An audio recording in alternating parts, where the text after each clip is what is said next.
ಅವಳ್ಯಾವಳ ನಕ್ಕು ವನವಾಸ ಪಕ್ಕು ಕೌರವನ ಮಂಡಿ ಮುರಿದಲಂತೆ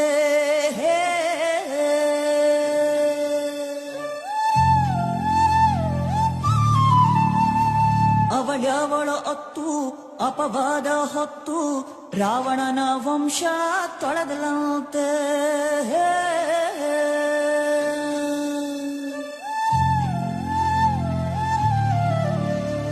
ಹೆಣ್ಣಿಂದ